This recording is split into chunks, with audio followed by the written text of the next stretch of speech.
ታላቁ ተጋድሎ ጸሐፊ ኤለን ጂ ዋይት ትርጉም መታገስ አጋዢ ተራኪ ጥላሁን ሸዋለማ ምዕራፍ 25 መለወጥ የማይቻለው የእግዚአብሔር ሕግ። በሰማይ ያለው የእግዚአብሔር መቅደስ ተከፈተ፣ የኪዳኑም ታቦት በመቅደሱ ውስጥ ታየ። ራዕይ ምዕራፍ 11 ቁጥር 19። የእግዚአብሔር የኪዳኑ ታቦት በመቅደሱ በሁለተኛው ክፍል በቅድስተ ቅዱሳን ውስጥ ነው። ለሰማያዊ ነገር ምሳሌና ጥላ በነበረው በምድራዊ ድንኳን ይህ ክፍል ይከፈት የነበረው በታላቁ የስርየት ቀን ለመቅደሱ መንጻት ነበር። ስለዚህ በሰማይ ያለው የእግዚአብሔር መቅደስ እንደተከፈተና የኪዳኑም ታቦት እንደታየ የሚናገረው አዋጅ የሚያመለክተው በ1844 ዓመተ ምህረት ክርስቶስ የስርየትን የመጨረሻ ሥራ ለማከናወን ሲገባ በሰማይ ያለው ቤተ መቅደስ ቅድስተ ቅዱሳን መከፈቱን ነው። በቅድስተ ቅዱሳን ያለውን አገልግሎት ለመጀመር ወደዚያ ሲገባ በእምነት ታላቁ ሊቀ ካህናቸውን የተከተሉ እነርሱ የኪዳኑን ታቦት ተመልክተዋል።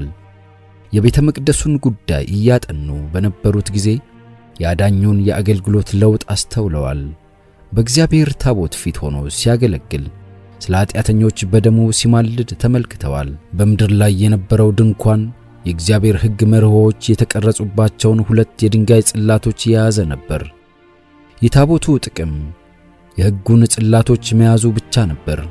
ዋናው ቅድስና የሰጠው መለኮታዊ መመሪያዎች በውስጡ መኖራቸው ነበር። በሲና ነጎድጓድ መካከል በእግዚአብሔር በራሱ የተነገረው በጽላቶቹ ላይም በራሱ ጣት የተጻፈው ሕግ በሰማይ ባለው መቅደስ ውስጥ በቅድስተ ቅዱሳኑ መለኮታዊ ሕግ በቅድስና ተቀርጾ ተቀምጧል። መመሪያዎቹ በጽላቶቹ ላይ የተጻፉት ሙሴም በኦሪት መጽሐፍ ያሰፈረው በሰማያዊው ቤተ መቅደስ ውስጥ ያለው የእግዚአብሔር ሕግ ዋናው ቅጂ ነው።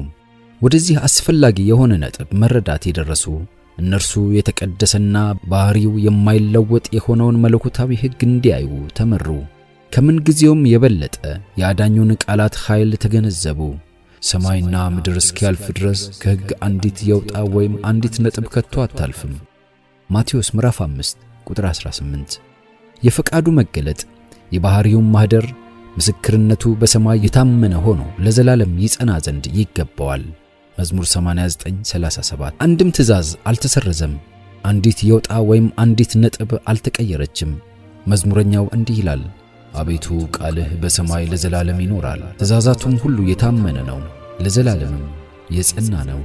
መዝሙር 119:89ና መዝሙር 111:7 እና 8። በዘጸአት ምዕራፍ 20 ቁጥር 8 እስከ 11 እንደታወጀው የሰንበትን ቀን ትቀድሰው ዘንድ አስብ፣ 6 ቀን ሥራ ተግባርን ሁሉ አድርግ፣ 7ኛው ቀን ግን ለእግዚአብሔር ለአምላክህ ሰንበት ነው። አንተ ወንድ ልጅህም ሴት ልጅህም ሎሌህም ገረድህም ከብትህም በደጆችህም ውስጥ ያለ እንግዳ በእርሱ ምንም ሥራ አትስሩ። እግዚአብሔር በ6 ቀን ሰማይንና ምድርን ባሕርንም ያለባቸውንም ሁሉ ፈጥሮ በ7ኛው ቀን አርፏልና፣ ስለዚህ እግዚአብሔር የሰንበትን ቀን ባርኮታል ቀድሶታልም ተብሎ መጀመሪያ እንደታወጀው በ10ቱ ትእዛዛት ጉያ ውስጥ ያለው 4ኛው ትእዛዝ ነው። የቃሉ ተማሪዎች የሆኑትን ልቦች የእግዚአብሔር መንፈስ ነካ።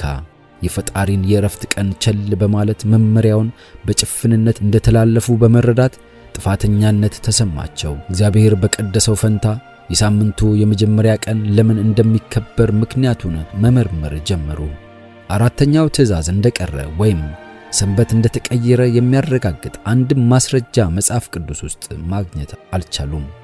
በመጀመሪያ 7ኛውን ቀን የቀደሰው ባርኮት ፈጽሞ አልተወሰደም። የእግዚአብሔርን ፍቃድ ለማወቅና ለማድረግ በቅንነት ሲመኙ ቆይተዋል። እናም አሁን ራሳቸው የእግዚአብሔርን ሕግ ተላላፊዎች እንደሆኑ ሲገባቸው ሐዘን ልባቸውን ሞላው። ሰንበትንም በቅድስና በመጠበቅ ለእግዚአብሔር ያላቸውን ታማኝነት አሳዩ። እምነታቸውን ለመገልበጥ የተደረጉ ጥረቶች ጠንካራና በርካታም ነበሩ። ምድራዊው መቅደስ የሰማያዊው ምሳሌ ወይም አምሳያ ከሆነ በምድር በነበረው ታቦት ውስጥ የተቀመጠው ሕግ በሰማይ ባለው ታቦት ውስጥ ያለው ሕግ ግልባጭ እንደሆነ ሰማያዊውን መቅደስ የተመለከተን እውነታ መቀበል ለእግዚአብሔር ሕግ መጠይቅ ዕውቅና መስጠት አራተኛውን ትእዛዝ ሰንበትን ማክበር እንደሆነ ማንም ሊያስተውል አልቻለም። የክርስቶስን በሰማያዊ መቅደስ ያለበትን አገልግሎት የሚገልጹትን ስሙም የሆኑትን የመጽሐፍ ቅዱስ ማብራሪያዎች መሪር ቆራጥ ተቃውሞ የገጠማቸው ምክንያት ምስጢር እዚህ ላይ ነበር። እግዚአብሔር የከፈተውን በር ሰዎች ሊዘጉ፣ የዘጋውን በር ደግሞ ሊከፍቱ ፈለጉ። ነገር ግን በራዕይ ምዕራፍ 3 ቁጥር 7 እስከ 8 እንደተገለጸው የሚከፍትም የሚዘጋም የሌለ የሚዘጋ የሚከፍትም የሌለ እርሱ አውጇል። እነሆ በአንተ ፊት የተከፈተ በር ሰጥቻለሁ፣ ማንም ሊዘጋው አይችልም። ክርስቶስ የቅድስተ ቅዱሳኑን በር ወይም አገልግሎት ከፈተ። ከተከፈተው የሰማያዊ መቅደስ በር የሚንጸባረቅ ብርሃን ይወጣ ነበር። በተቀረጸው ሕግ ውስጥም አራተኛው ትእዛዝ እንደተካተተ ታየ። እግዚአብሔር የመሰረተውን ማንም ሰው ሊሽረው አይችልም። የክርስቶስን አማላጅነት፣ የእግዚአብሔርን ሕግ ዘላለማዊነት በተመለከተ የተሰጠውን ብርሃን የተቀበሉ በራዕይ ምዕራፍ 14 የቀረቡት እውነቶች እነዚያው ራሳቸው እንደሆኑ ደረሱበት። የዚህ መጽሐፍ መልእክቶች በምድር የሚኖሩትን ሁሉ ለጌታ ዳግም ምጽአት የሚያዘጋጅ 3 እጥፍ ማስጠንቀቂያ የያዙ ናቸው። ራዕይ ምዕራፍ 16 ቁጥር 6 እና 7 የመጀመሪያው መልአክ መልእክት አዋጅ ይተነበያል። ከዚያም ነቢዩ ይቀጥላል። ሌላም ሁለተኛ መልአክ ባቢሎን ወደቀች ወደቀች እያለ ተከተለው፣ ሶስተኛ መልአክም ተከተላቸው። እዚህ ላይ ጥቅም ላይ የዋለው ተከተላቸው የሚለው ቃል ትርጉም ልክ እዚሁ ጽሑፍ ላይ እንደተጠቀመው አቀናበር አብሮ መሄድ ማለት ነው። ሊደልና ስኮት ይህንን ቃል ሲያብራሩት አንድ አካል መከተል፣ አብሮ መሄድ ወይም ማንንም ማጀብ ማለት ነው ይላል። በማርቆስ ምዕራፍ 5 ቁጥር 24 ላይ ጥቅም ላይ የዋለው ይሄው ተመሳሳይ ቃል ነው። ኢየሱስም ከእነርሱ ጋር ሄደ፣ ብዙ ሕዝብም ተከተሉት ተጋፉትም ይላል። በዳኑት በ144 ሺዎቹም ዘንድ ጥቅም ላይ ውሏል። በእንዲህ ሁኔታ በጉ ወደሚሄድበት የሚከተሉት እነዚህ ናቸው። ራዕይ ምዕራፍ 14 ቁጥር 4። በእነዚህ በሁለቱ ስፍራዎች እንዲተላለፍ የተፈለገው ሐሳብ አንድ ላይ መሄድ፣ አብሮ መሆን የሚለው እንደሆነ ግልጽ ነው። በመሆኑም በአንደኛ ቆሮንቶስ ምዕራፍ 10 ቁጥር 4 ላይ ስለ እስራኤል ልጆች ስናነብ ይከተላቸው ከነበረው ከመንፈሳዊ ዓለት ጠጥተዋልና ከሚለው ላይ ይከተላቸው የሚለው ቃል የተተረጎመው ከዛው ከግሪኩ ቃል ሲሆን ሲፈታ አብሯቸው ሄደ የሚል ነው። ከዚህም የምንረዳው በራዕይ ምዕራፍ 14 ቁጥር 8 እና 9 የተገለጸው ሐሳብ ሁለተኛውና ሶስተኛው መላእክት የመጀመሪያውን የተከተሉት እንደሆኑ በተመሳሳይ ጊዜ ወይም ዘመን መሆኑ ብቻ ሳይሆን ከእርሱ ጋር አብረው ሄደዋል። ሦስቱ መልእክቶች 3 እጥፍ አንድ መልእክት ናቸው። ሦስትነታቸው በተነሱበት ቅደም ተከተል ምክንያት ብቻ ነው። ከተነሱ በኋላ ግን አንድ ላይ ይሄዳሉ፣ የማይነጣጠሉም ናቸው። የፍርዱ ሰዓት ደርሷልና የሚለው አዋጅ ለሰው ልጅ መዳን ሲል ክርስቶስ ወደሚያከናውነው የሰብአዊ ዘር የምህረት ደጅ እስኪዘጋበት ድረስ የሚቀጥል ይሆናል። ሰዎች ዝግጁ ሆነው ለፍርዱ መቆም ይችሉ ዘንድ እግዚአብሔር ሕግ የሌላቸው አሕዛብ ከባህሪያቸው የሕግን ትእዛዝ ሲያደርጉ እነዚያ ሕግ ባይኖራቸው እንኳን ለራሳቸው ሕግ ናቸውና እነርሱም ሕሊናቸው ሲመሰክርላቸው ሐሳባቸውም እርስ በርሳቸው ሲካሰስ ወይም ሲያመካኝ በልባቸው የተጻፈውን የሕግ ሥራ ያሳያሉ። ይህም እግዚአብሔር በኢየሱስ ክርስቶስ እኔ በወንጌል እንዳስተማርኩ በሰው ዘንድ የተሰወረውን በሚፈርድበት ቀን ይሆናል ይላል። በተጨማሪም ሕግን የሚያደርጉ ይጸድቃሉ። የእግዚአብሔርን ሕግ ለመጠበቅ እምነት አስፈላጊ ነው። ምክንያቱም በዕብራውያን 11 ቁጥር 6 መሠረት ያለ እምነት እግዚአብሔርን ደስ ማሰኘት አይቻልም። ሮሜ ምዕራፍ 14 23 ደግሞ በእምነትም ያልሆነ ሁሉ ኃጢአት ነው ይለናል። በመጀመሪያው መልአክ ሰዎች እግዚአብሔርን እንዲፈሩ ክብርንም እንዲሰጡት የሰማያትና የምድር ፈጣሪ እንደሆነም አምነው እንዲያመልኩት ተጠርተዋል። ይህን ለማድረግ ደግሞ ሕጉን መታዘዝ አለባቸው። በመክብብ 12:13 ላይ ጠቢቡ ሰው እንዲህ ይላል፣ እግዚአብሔርን ፍራ፣ ትእዛዙንም ጠብቅ፣ ይህ የሰው ሁለንተናው ነውና። ትእዛዛቱን ልጠብቅ የእግዚአብሔር ፍቅር ይህ ነውና። ግን ከመስማት ጆሮን የሚመልስ ጸሎቱ አጸያፊ ናት። አንደኛ ዮሐንስ ምዕራፍ 5 ቁጥር 3 እና ምሳሌ 28:9። እግዚአብሔርን የማምለክ ኃላፊነት እርሱ ፈጣሪ በመሆኑ የሌሎቹ የሁሉም ሕያውነት ምክንያት እርሱ በመሆኑ ጭብጥ ላይ የተመሰረተ ነው። ከአሕዛብ አማልክት በላይ ሊከበር ሊመለክ እንደሚገባው በገለጸበት በየትኛውም መጽሐፍ ቅዱስ ክፍል በዚያ ስፍራ የመፍጠር ኃይሉ ማስረጃ ተጠቅሷል። የአሕዛብ አማልክት ሁሉ አጋንንቱ ናቸውና እግዚአብሔር ግን ሰማያትን ሠራ። መዝሙር 96:5 እንግዲህ እተካከለው ዘንድ በማን መሰላችሁኝ ይላል ቅዱሱ። ዓይናችሁ እኛም ራሳችን አይደለንም? ኑ እንስገድ፣ ለእርሱም እንገዛ፣ በእርሱ ባደረገን በእግዚአብሔር ፊት እንንበርከክ። ጌሪ እንደሆነ በቀጥታ ወደ እርሱ የሚጠቁም ነው። አራተኛው መመሪያ ሰባተኛው ቀን ግን ለእግዚአብሔር ለአምላክ ሰንበት ነው። እግዚአብሔር በ6 ቀን ሰማይንና ምድርን ባህርንም ያለባቸውንም ሁሉ ፈጥሮ በሰባተኛው ቀን አርፏልና ስለዚህ እግዚአብሔር የሰንበትን ቀን ባርኮታል ቀድሶታልም ይላል ዘጸአት ምዕራፍ 20 ቁጥር 10። ሰንበትን በተመለከተ እግዚአብሔር በተጨማሪ ሲናገር እኔም እግዚአብሔር አምላካችሁ እንደሆንኩ ታውቁ ዘንድ ምልክት ነው ይላል ሕዝቅኤል ምዕራፍ 20 ቁጥር 20። የተሰጠው ምክንያትም እግዚአብሔር ሰማይንና ምድርን በ6 ቀን ስለፈጠረ በሰባተኛው ቀን ከሠራው ስላረፈና ስለባረከው ነው። ዘጸአት ምዕራፍ 31 ቁጥር 17። የሰንበት እንደ ፍጥረት መታሰቢያ አስፈላጊ የሆነው አምልኮ የሚገባው እግዚአብሔር እንደሆነ እውነተኛውን ምክንያት ሁል ጊዜ አዲስ ስለሚያደርገው ነው። ምክንያቱም እርሱ ፈጣሪ እኛ ደግሞ የእርሱ ፍጡራን ነንና። ስለዚህም ሰንበት በመለኮታዊ አምልኮ መሠረት ላይ ያለች ናት። ምክንያቱም ይህንን ታላቅ እውነት ተወዳዳሪ በሌለው ግሩም አኳኋን ታስተምራለች። ሌላ ማንኛውም ተቋም እንደዚህ አያደርግም። እውነተኛው የመለኮታዊ አምልኮ መሠረት በሰባተኛው ቀን የሚደረገው አምልኮ ብቻ ሳይሆን የሁሉም አምልኮዎች መሠረት የሚገኘው በፈጣሪና በፍጡራን መካከል ባለው ልዩነት ውስጥ ነው። ይህ ታላቅ ጭብጥ ሊያረጅ የሚችል አይደለም፣ ፈጽሞ ሊረሳም አይገባውም። ይህንን እውነት በሰዎች አእምሮ ምንጊዜም ለማስቀመጥ ነበር እግዚአብሔር ሰንበትን በኤደን ገነት ያስቀምጠው። እርሱን ልናመልከው የሚገባን ምክንያቱ ፈጣሪያችን ስለሆነ የመሆኑ እውነታ እስካላቋረጠ ድረስ ሰንበት የዚህ እውነት ምልክትና መታሰቢያ ሆና ትቀጥላለች። ሰንበት በዓለም አቀፋዊነት ሁሉ ተጠብቃ ቢሆን ኖሮ አምልኮና ክብር የሚገባው ፈጣሪ መሆኑን ያስተውሉ ዘንድ የሰው ሐሳብና ፍላጎት ወደ እርሱ ይመራ ነበር። ጣዖት አምላኪ እምነት የሌለው ወይም ከሃዲም በፍጹም አይኖርም ነበር። ሰንበትን መጠበቅ ሰማይንና ምድርን ባህርንም የውሃንም ምንጮች ለሠራው ለእውነተኛው እግዚአብሔር ታማኝ የመሆን ምልክት ነው። ከዚህም በመነሳት እግዚአብሔርን እንዲያመልኩና ትእዛዛቱንም እንዲጠብቁ የሚያዘው መልእክት አራተኛውን ትእዛዝ በተለየ ሁኔታ እንዲጠብቁ ይጠራቸዋል።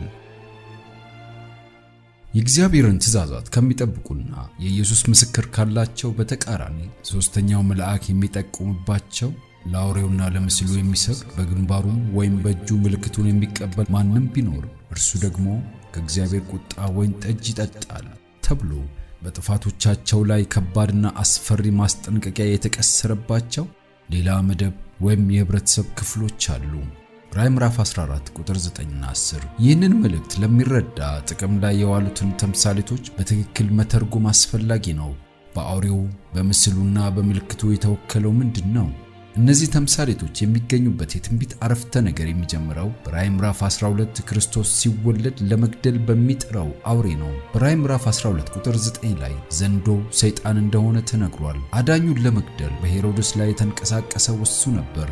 ነገር ግን የሰይጣን ዋና ወኪል የነበረው በመጀመሪያዎቹ የክርስቲያን ምዕት ዓመታት በክርስቶስና በሕዝቦቹ ላይ ጦርነት ሲያደርግ የነበረው ቀዳሚ ሃይማኖቱ ጣዖት አምልኮ የነበረው የሮማ መንግስት ነበር። ስለሆነም ዘንዶ በዋነኛነት የሚወክለው ሰይጣንን ሆኖ ሳለ በሁለተኛ ደረጃ የጣዖት አምላኪዋ ሮምም ተምሳሌት ነው። በምዕራፍ 13 ከቁጥር 1 እስከ 10 ሌላ አውሬ ተጠቅሷል። ነብር ይመስል ነበር። ዘንዶም ኃይሉንና ዙፋኑን ትልቅም ስልጣን የሰጠው ነው።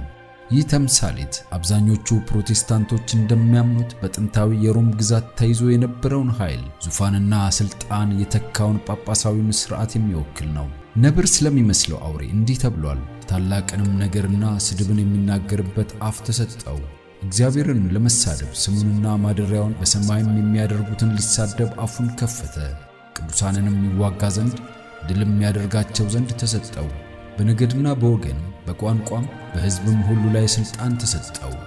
ይህ በዳንኤል 7 ላይ ከተጠቀሰው ትንሽ ቀንድ መግለጫ ጋር ሙሉ ለሙሉ አንድ አይነት ሊሆን ምንም የማይቀረው ትንቢት ያለምንም ጥርጥር የሚጠቁመው ወደ ጳጳሳዊው ሥርዓት ነው። 42 ወርም እንዲሠራ ሥልጣን ተሰጠው። ነቢዩ ሲናገር ከራሶቹም ለሞት እንደታረደ ሆኖ አንዱን አየው ይላል በራእይ 13:3 ላይ።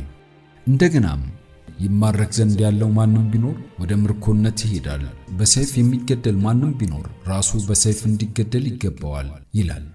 42ቱ ወራት በዳንኤል 7 ላይ ካሉት 3 ዓመት ተኩል ወይም 1260 ቀናት እስከ ዘመንና እስከ ዘመናት እስከ እኩሌታ ዘመንም ከተባሉት ጋር እኩል ናቸው። ይህም ጊዜ ጳጳሳዊው ሥልጣን የእግዚአብሔርን ሕዝብ የሚጨቁንበት ዘመን ነበር። ይህ ጊዜ በቀደሙት ምዕራፎች እንደተገለጸው ጳጳሳዊው ሥርዓት በ538 ዓመተ ምህረት ሲቋቋም የተጀመረ ሲሆን በ1798 ዓመተ ምህረት አብቅቷል። በዚያን ጊዜ ጳጳሳዊው ሥርዓቱ ተገርስሶ ሊቀ ጳጳሱም በፈረንሳይ ጦር እስረኛ ሲሆን ጳጳሳዊው ኃይል የሞቱ ቁስል ደረሰበት። እናም ሊማረክ ዘንድ ያለው ማንም ቢኖር ወደ ምርኮነት ይሄዳል የሚለው ትንቢት ተፈጸመ። በዚህ ጊዜ ሌላ ተምሳሌት ይተዋወቃል። ነቢዩ እንዲህ ይላል፣ ሌላም አውሬ ከምድር ሲወጣ አየሁ፣ የበግ ቀንዶችም የሚመስሉ 2 ቀንዶችም ነበሩት። ራዕይ ምዕራፍ 13 ቁጥር 11። የዚህ አውሬ መልክና የተነሳበት አኳኋን የሚወክለው ሕዝብ ወይም መንግሥት ባለፉት ተምሳሌት ከተወከሉት የተለየ እንደሆነ ያመለክታል። ዓለምን የሚገዙት ታላላቅ መንግስታት 4ቱ የሰማይ ነፋሳት በታላቁ ባህር ላይ የሚነሱ አደን የሚያድኑ አራዊት ሆነው ለነቢዩ ዳንኤል ታይተዋል። በራዕይ ምዕራፍ 17 ውሃዎች ወገኖችና ብዙ ሰዎች አሕዛብም ቋንቋዎችንም እንደሚወክሉ መልአኩ አብራርቷል። ነፋሳት ደግሞ የጥልቅ ተምሳሌት ናቸው። በታላቁ ባህር ላይ የሚጋጩት 4ቱ የሰማይ ነፋሳት መንግስታት ወደ ኃይልና ሥልጣን ሲመጡ የሚያደርጉትን የወረራና የአብዮት አሰቃቂ ትዕይንት የሚወክል ነው። የበግ የሚመስሉ ቀንዶች የነበሩት አውሬ ግን የታየው ከምድር ሲወጣ ነበር። ራሱን ያቋቁም ዘንድ ሌሎች ኃይላትን ገልብጦ በመውጣት ፈንታ በዚህ የተወከለው መንግስት በፊት ተይዞ ባልነበረ ምድር መነሳት ያለበት ሲሆን ቀስ በቀስ በሰላማዊ መንገድ የሚያድግ ይሆናል። ወገኖችና ብዙ ሰዎች አሕዛብም ቋንቋዎችም ያሉበት በሚናወጥ ባህር ከተጨናነቀውና ከሚታገለው የአሮጌው ዓለም ሕዝብ መካከል የሚነሳ አይሆንም ማለት ነው። በምዕራባዊው አህጉር መታሰስ አለበት። በ1998 ዓመተ ምህረት ያደገ የነበረው ኃይል የጥንካሬና የታላቅነት ተስፋ ሰንጥቆ የዓለምን ትኩረት እየሳበ የነበረ የአዲሱ ዓለም መንግስት ማን ነበር በማለት ተናግሯል። ስፒች ዴሊቨር አት ፕላይሞውዝ ማሳቹሴትስ ዲሴምበር 22 1824 ፔጅ 11። የበግ ቀንዶች የሚመስሉ 2 ቀንዶችም ነበሩት። የበግ ቀንድ የሚመስሉት ቀንዶች ወጣትነትን፣ የዋህነትንና ገርነትን የሚያመለክቱ ሲሆን ለነቢዩ ሲወጣ ተብሎ የተነገረው በ1798 ዓመተ ምህረት የአሜሪካ የነበራትን ባህሪ በትክክል የሚገልጽ ነው። መጀመሪያ ወደ አሜሪካ ኮብልለው የሄዱት ክርስቲያኖች ከንጉሳዊ ጭቆናና ከሃይማኖት መሪዎች ተቀባይነት ማጣት ለመራቅ ፍላጎታቸው ነበር። በግለሰባዊና በሃይማኖታዊ ነጻነት ሰፊ መሰረት ላይ የቆመ መንግስት ለማቋቋም ቁርጥ ሐሳብ ነበራቸው። የነጻነት አዋጁ ሰዎች ሁሉ የተፈጠሩት እኩል ነው የሚለውን ታላቅ እውነት የያዘ ለሕይወት ለነጻነትና ለደስታ መሻት ያለውን ሊጣስ የማይችል መብት የተጎናጸፉ ናቸው ሲል ያስቀምጠዋል። በሕዝቡ የተመረጡ ወኪሎች ሕግ እንዲያወጡና ያንን ሕግም እንዲያስተዳድሩ የሚያደርግ ሕገ መንግሥቱ ለሕዝቡ በራሳቸው የመተዳደርን መብት የሚያረጋግጥ ነው። እያንዳንዱ ሰው ሕሊናው በመራው መንገድ እግዚአብሔርን ማምለክ ይችል ዘንድ የሃይማኖት ነጻነትም ተሰጥቶ ነበር። ሪፐብሊካዊነትና ፕሮቴስታንታዊነት የአገሪቱ አብይ መርሆች ናቸው። የኃይሏና የብልጽግናዋ ምስጢራት እነዚህ መርሆች ናቸው። በክርስቲያኑ ዓለም ሁሉ የተጨቆኑና የተረገጡ በፍላጎትና በተስፋ ወደዚች አገር ፊታቸውን አዙረዋል። በሚሊዮን የሚቆጠሩ ሰዎች ወደ እርሷ መግባት ይሻሉ። በምድር ካሉ ኃያላን መንግስታት አንዷ የመሆኑን ስፍራ በመያዝ አሜሪካ ተመንድጋለች። ነገር ግን የበግ የሚመስሉ ቀንዶች የነበሩት እንደ ዘንዶ የሚናገር ነበር። በፊተኛውም አውሬ ሥልጣን በእርሱ ፊት ሁሉን ያደርጋል። ለሞቱ የሆነውም ቁስል ለተፈወሰለት ለፊተኛው አውሬ ምድርና በእርሱ የሚኖሩት እንዲሰግዱለት ያደርጋል። የሰይፍም ቁስል ለነበረውና በሕይወት ለኖረው ለአውሬውም ምስልን እንዲያደርጉ በምድር የሚኖሩትን ይናገራል ይላል ራዕይ ምዕራፍ 13 ከቁጥር 11 እስከ 14።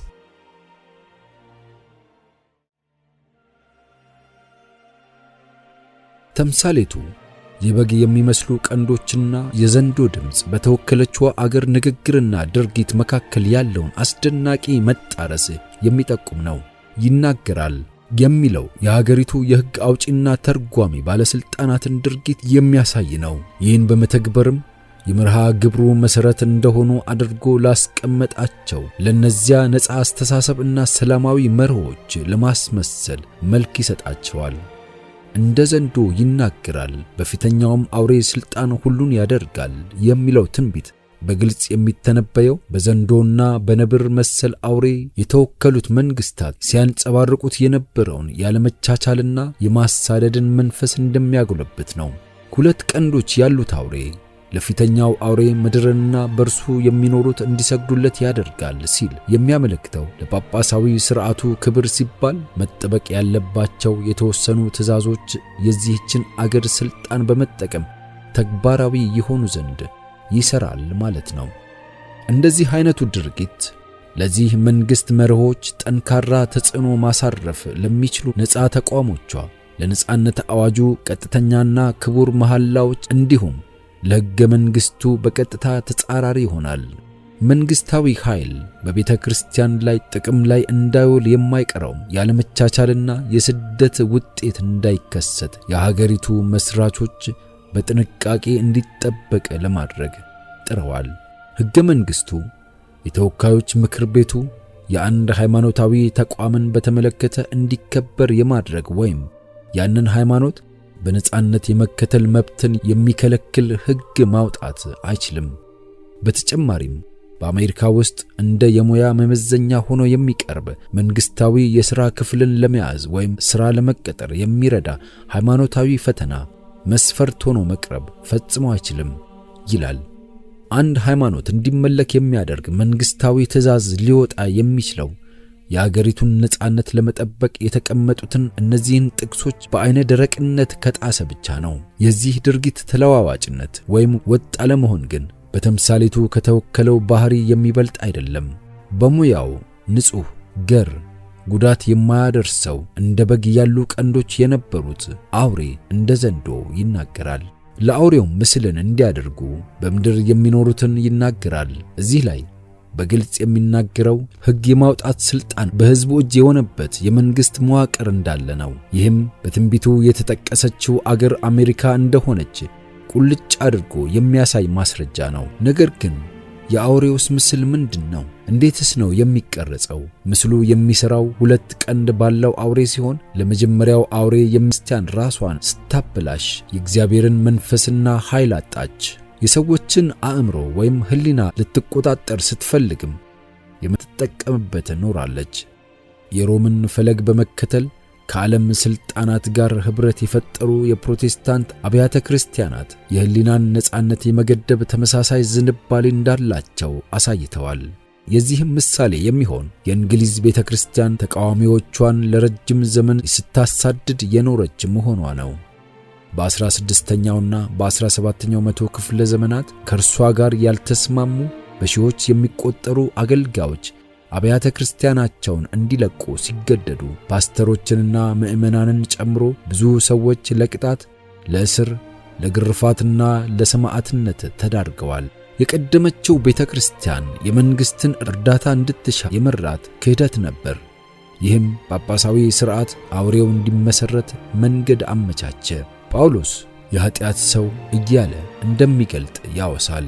መጀመሪያ ክህደቱ ይከናወናል፣ ከዚያም በኋላ የኃጢአት ሰው ይገለጣል። ሁለተኛ ተሰሎንቄ ምዕራፍ 2 ቁጥር 3። ስለዚህ በቤተ ክርስቲያን ውስጥ ያለው ክህደት ለአውሬው ምስል መንገድ ያዘጋጃል። ጌታ ከመገለጡ በፊት በመጀመሪያዎቹ ምዕተ ዓመታት የነበረው አይነት ሃይማኖታዊ ማሽቆልቆል እንደሚከሰት መጽሐፍ ቅዱስ ይናገራል። ነገር ግን በመጨረሻው ዘመን የሚያስጨንቅ ዘመን እንደሚመጣ ይህን ወቅ። ሰዎች ራሳቸውን የሚወዱ ይሆናሉና፣ ገንዘብን የሚወዱ፣ ትምክተኞች፣ ትዕቢተኞች፣ ተሳዳቢዎች፣ ለወላጆቻቸው የማይታዘዙ፣ የማያመሰግኑ፣ ቅድስና የሌላቸው፣ ፍቅር የሌላቸው፣ እርቅን የማይሰሙ፣ ሐሜተኞች፣ ራሳቸውን የማይገዙ፣ ጨካኞች፣ መልካም የሆነውን የማይወዱ፣ ከዳተኞች፣ ችኩሎች፣ በትዕቢት የተነፉ፣ ከእግዚአብሔር ይልቅ ተድላን የሚወዱ ይሆናሉ። የአምልኮ መልክ አላቸው፣ ኃይሉን ግን ክደዋል። ሁለተኛ ጢሞቴዎስ ምዕራፍ 3 ከቁጥር 1 እስከ 5። መንፈስ ግን በግልጥ በኋለኛው ዘመናት አንዳንዶች የሚያስቱ መናፍስትንና በውሸተኞች ግብዝነት የተሰጠውን የአጋንንትን ትምህርት እያደመጡ ሃይማኖትን ይክዳሉ ይላል አንደኛ ጢሞቴዎስ ምዕራፍ 4 ቁጥር 1። ሰይጣን በተአምራት ሁሉና በምልክቶች በሐሰተኛ ድንቆችም በአመፅም መታለል ሁሉ ይሰራል። ይድኑ ዘንድ የእውነትን ፍቅር ያልተቀበሉ ሁሉ ሐሰትን ያምኑ ዘንድ የስህተትን አሰራርም እንዲቀበሉ ይተዋሉ። ሁለተኛ ተሰሎንቄ ምዕራፍ 2 ቁጥር 9ና 11። ከዚህ አይነት ቅድስና አልባነት ደረጃ ላይ ሲደርስ በመጀመሪያዎቹ ምዕተ ዓመታት የታዩት እነዚያ ውጤቶች ይከተላሉ። በፕሮቴስታንት አብያተ ክርስቲያናት ውስጥ ያለው መጠነ ሰፊ የአይነት ብዛት ወይም ዳይቨርሲቲ በግድ አንድ አይነት ለማድረግ መቼም ቢሆን ጥረት ሊደረግ እንደማይችል የማያወላውል ማረጋገጫ እንደሆነ በብዙዎች ይታመናል። ሆኖም በፕሮቴስታንት እምነት ባሉ አብያተ ክርስቲያናት ውስጥ ጠንካራና እያደገ ያለ ተመሳሳይ የአስተምህሮ ነጥቦችን መሰረት በማድረግ ወደ አንድነት የመምጣት ጽኑ ፍላጎት ለዓመታት ሲታይ ቆይቷል።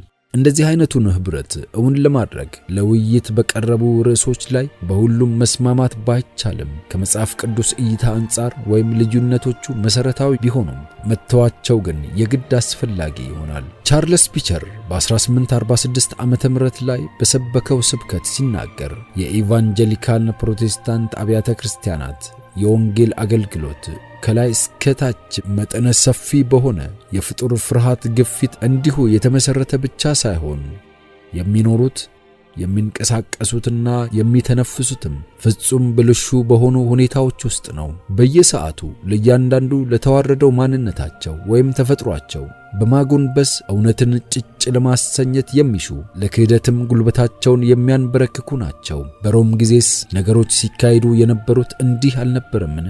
ሕይወቷን ወይም ሮምን እየኖር ነው አይደለምን? ከዚህ ቀጥሎስ በቅርቡ የምናየው ምንድነው? ሌላ ጠቅላይ ጉባኤ፣ ዓለም አቀፍ ስብሰባ፣ የወንጌል ወይም ኢቫንጀሊካል ህብረት፣ ዓለም አቀፋዊ እምነት።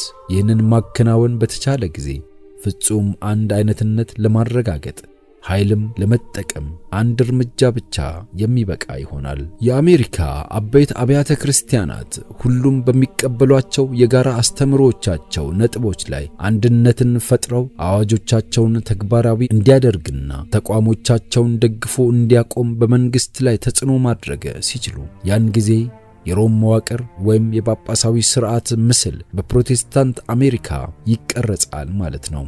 ይህንን በማይቀበሉ ላይ ቅጣት መበየኑ የማይቀረው ውጤት ይሆናል። ሁለት ቀንዶች ያሉት አውሬ ታናናሾችና ታላላቆችም፣ ባለጠጋዎችና ድሆችም፣ ጌታዎችና ባሪያዎችም ሁሉ በቀኝ እጃቸው ወይም በግንባራቸው ምልክትን እንዲቀበሉ የአውሬውም ስም ወይም የስሙ ቁጥር ያለው ምልክት የሌለበት ማንም ሊገዛ ወይም ሊሸጥ እንዳይችል ያደርጋል። ራዕይ ምዕራፍ 13 ቁጥር 16ና 17። የሶስተኛው መልአክ ማስጠንቀቂያ ለአውሬውና ለምስሉም የሚሰግዱ በግንባሩም ወይም በእጁ ምልክቱን የሚቀበል ማንም ቢኖር እርሱ ደግሞ ከእግዚአብሔር ቁጣ ወይን ጠጅ ይጠጣል ይላል። በዚህ መልእክት የተጠቀሰው ይመለከትም ዘንድ ሁለት ቀንዶች ባሉት አውሬ ተፈጻሚ የሚደረግለት አውሬው የተባለው የመጀመሪያው በራዕይ ምዕራፍ 13 ነብር መሰል አውሬ የተባለው እርሱም ጳጳሳዊ ሥርዓት ነው።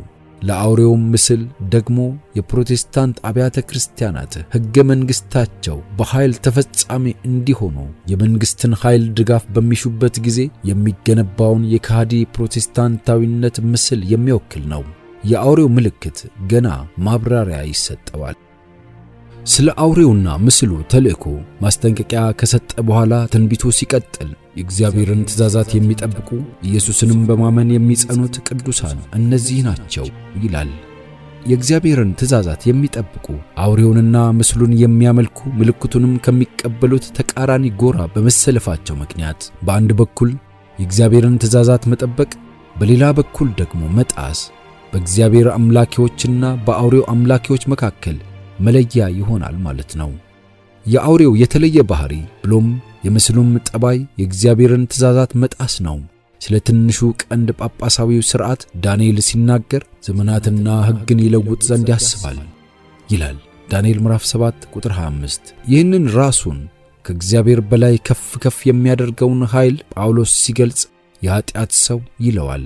አንዱ ትንቢት የሌላኛው ትንቢት መሙያ ወይም ማጠናከሪያ ነው።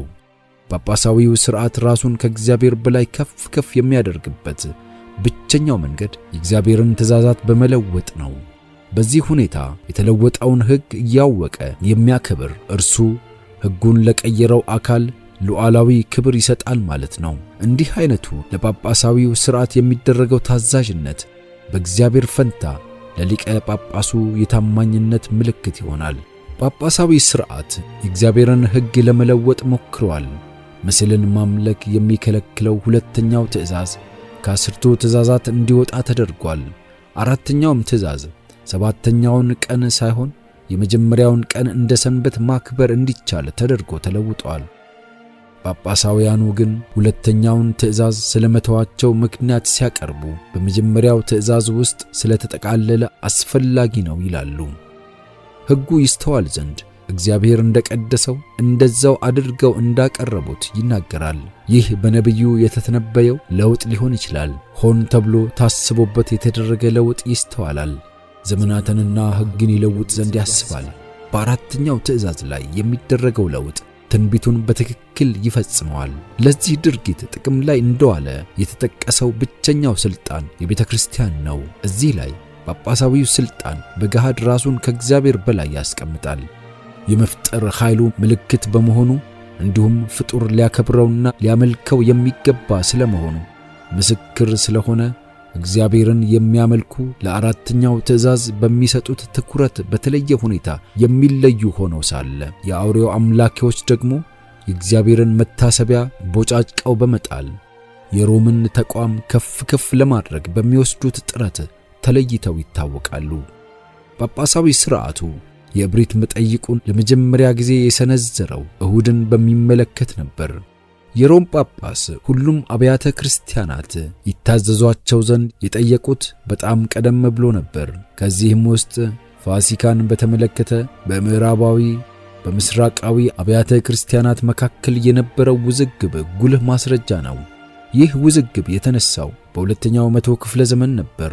ሞሺም ሲናገር የዚህ ምዕተ ዓመት ክርስቲያኖች ለክርስቶስ ሞትና ትንሣኤ መታሰቢያነት ዓመታዊ በዓል ያከብሩ ነበር። እንደ የክርስቶስ ሞት በየዓመቱ ይከበር የነበረው የፋሲካ በዓል ወይም ፓስኦቨር በመባል ይጠራል ይላል። ልክ እንደ አይሁዳውያን ክርስቲያኖችም የተቀደሰ በዓል አድርገው ቅዱሱን እራት ለማስታወስ የፋሲካ ጠቦት በመስጠት ያከብሩ ነበር። የትንሹ እስያ ክርስቲያኖችም አይሁዳውያን ፋሲካቸውን በሚያከብሩበት ክርስቶስም የፋሲካውን ጠቦት ከደቀ መዛሙርቱ ጋር በላ በተባለበት በአይሁዳውያን የመጀመሪያው ወር 14ኛው ቀን ያከብሩት ነበር። ከ3 ቀን በኋላም ትንሣኤውን አስመልክቶ በዓል ይከበር ነበር። በሌላ በኩል የምዕራባዊ አብያተ ክርስቲያናት የክርስቶስን ትንሣኤ የአይሁድን ፋሲካ ተከትሎ በሚመጣው እሁድ ሲያከብሩ የፋሲካን በዓል ደግሞ ለእሁድ አጥቢያ በሚሆነው ሌሊት ወይም ቅዳሜ ካለፈ በኋላ በማክበር የክርስቶስን ሞት መታሰቢያ ከትንሣኤው ጋር ያቆራኙት ነበር። በዚህ ወይም በሁለተኛው መቶ ክፍለ ዘመን መገባደጃ ሥልጣን እንዳላቸው ተደርገው የተሰጡት ሕጎቹና አዋጆቹ አማካኝነት የሮም ጳጳስ ቪክተር ይህንን ጉዳይ በተመለከተ ምዕራባዊ አብያተ ክርስቲያናት የሚከተሉትን መመሪያዎች የምስራቆቹም ይከተሉት ዘንድ ለማስገደድ ጣረ። እንደተባለውም የፋሲካን በዓል የአከባበር ጊዜን በተመለከተ የምዕራባዊ አብያተ ክርስቲያናትን ምሳሌ ይከተሉ ዘንድ የሚይዝ እብሪት አዘል ወይም ባለስልጣን መሆን የሚጠቁም ደብዳቤ ለእስያ ቀሳውስት ላከ። እስያውያኑም ለዚህ ቀብራራ መጠይቅ ሲመልሱ በታላቅ ወኔና ውሳኔ በዚህ ጉዳይ ላይ ከቅድመ አያቶቻቸው ከተቀበሉት ባህል በምንም አይነት ሁኔታ ፈቀቅ እንደማይሉ መለሱ። ይህም በመሆኑ ከቤተ ክርስቲያን የማግለል ነጎድጓድ ማጓራት ጀመረ። ቪክተርም በዚህ በእስያዎቹ ጳጳሳት የማይወላውል መልስ ተበሳጭቶ ከእነርሱ ጋር ያለውን ኅብረት አቋረጠ። የእርሱ ወንድሞች የሚለው ስም እንደማይገባቸው በማወጅ ከሮም ቤተ ክርስቲያን ከሚደረገው አምልኮ ሁሉ አገለላቸው። ይህ ይላል በወር የመጀመሪያው ጳጳሳዊ የሥልጣን ምዝበራ ጥረት ነበር። ሆኖም ለተወሰነ ጊዜ የቪክተር ጥረቶች ውጤት አልነበራቸውም። ለደብዳቤዎቹ ምንም ክብር ሳይሰጣቸው እስያዎቹ ጥንታዊ ሥርዓቶቻቸውን መከተል ቀጠሉ። ነገር ግን ቤተ ክርስቲያኗ ዓላማዎቿን ለማሳካት ትችል ዘንድ ለበርካታ ምዕተ ዓመታት የተቆጣጠረችውን የዘውዳዊ ኃይል ወይም መንግሥትን እርዳታ በመጠቀም በመጨረሻ ሮም ድል ተቀዳጀች። የኒቅ ጉባኤ ታላቁን ቆስጠንጢኖስ ደስ ለማሰኘት ወይም ያለምንም ጥያቄ የሚለውን በመጠቀም የፋሲካ በዓል በሁሉም ስፍራ እንደ ሮም ልማድ በተመሳሳይ ቀን እንዲከበር ተወሰነ። ይህ እጅግ ታላቅ በሆነ ንጉሠ ነገሥት ሥልጣን የተደገፈ አዋጅ እርግጠኛ ውጤት ነበረው። አልፎ አልፎ ብቅ ከሚሉ ከጥቂት የተበታተኑ ተገንጣዮች በስተቀር የታዋቂውን ካቶሊካዊት ጉባኤ ውሳኔ ለመቃወም የደፈረ አልነበረም። የመንግሥትን ሥልጣን የተጠቀመበት የመጀመሪያ ተግባሩ እሁድ እንደ ጌታ ቀን እንዲከበር በማስገደድ ነበር። መጽሐፍ ቅዱስ የሚያሳየው የጌታ ቀን ሰባተኛው ቀን እንደሆነ እንጂ የመጀመሪያው ቀን እንደሆነ አይደለም። ክርስቶስ ሲናገር የሰው ልጅ የሰንበት እንኳ ጌታዋ ነው አላቸው። አራተኛው ትእዛዝ የሚያውጀው ሰባተኛው ቀን ግን ለእግዚአብሔር ለአምላክህ ሰንበት ነው በማለት ነው። በነቢዩ ኢሳይያስ በኩልም ጌታ የተቀደሰው ቀኔ በማለት ይሰይመዋል። ክርስቶስ ሰንበትን እንደቀየረ ተደርጎ በተደጋጋሚ የሚነሳው ክርክር በራሱ ቃላት ውድቅ የተደረገ ነው። በተራራው ስብከቱ ላይ እንዲህ አለ፣ እኔ ሕግንና ነቢያትን ለመሻር የመጣሁ አይምሰላችሁ፣ ልፈጽም እንጂ ለመሻር አልመጣሁም። እውነት እላችኋለሁ ሰማይና ምድር እስኪያልፍ ድረስ ከሕግ አንዲት የወጣ ወይም አንዲት ነጥብ ከቶ አታልፍም፣ ሁሉ እስኪፈጸም ድረስ። እንግዲህ ከነዚህ ከሁሉ ካነሱት ትእዛዛት አንዲቱን የሚሽር ለሰውም እንዲሁ የሚያስተምር ማንም ሰው በመንግሥተ ሰማያት ከሁሉ ታናሽ ይባላል። የሚያደርገው ግን የሚያስተምርም ማንም ቢሆን እርሱ በመንግሥተ ሰማያት ታላቅ ይባላል። ማቴዎስ ምዕራፍ 5 ከቁጥር 17 እስከ 19። መጽሐፍ ቅዱስ ለሰንበት መለወጥ ሥልጣን እንዳልሰጠ በፕሮቴስታንቱ ዓለም የማይካድ ሐቅ ነው። ይህ እውነት የአሜሪካ በራሪ ጽሑፎች ማኅበር እና የአሜሪካ እሁድ ሰንበት ትምህርት ኅብረት በሚያወጧቸው ህትመቶች ውስጥ በግልጽ ተቀምጧል። መዝገቡ እንደሚያመለክተው እነርሱ ወይም ሐዋርያቱ ሰባተኛው ቀን ሰንበትን ስለመተውና መከበሩም ወደ ሳምንቱ መጀመሪያ ቀን እንዲመርታ ቅዳሜን በእሁድ ተክታለች። ስለዚህ አሁን የምንቀድሰው ሰባተኛውን ቀን ሳይሆን የመጀመሪያውን ቀን ነው።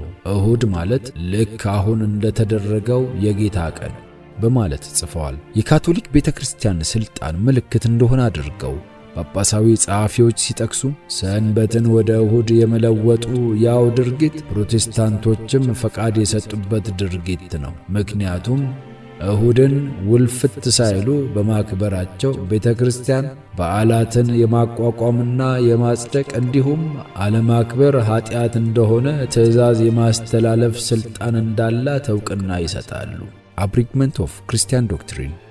ታዲያ የሰንበት መለወጥ የሮማ ቤተክርስቲያን ሥልጣን ምስል ወይም ምልክት፣ የአውሬው ምልክት ከመሆኑ ውጪ ሌላ ምን ሊሆን ይችላል? የሮም ቤተክርስቲያን የበላይ ነኝ የሚል መጠይቋን አሁንም አልተወችም። ዓለምና የፕሮቴስታንት አብያተ ክርስቲያናት እርሷ የፈጠረችውን ሰንበት ተቀብለዋል። መጽሐፍ ቅዱሳዊውን ሰንበት ሲቃወሙ ይህንን ሐሳብ ተቀብለዋል ማለት ነው።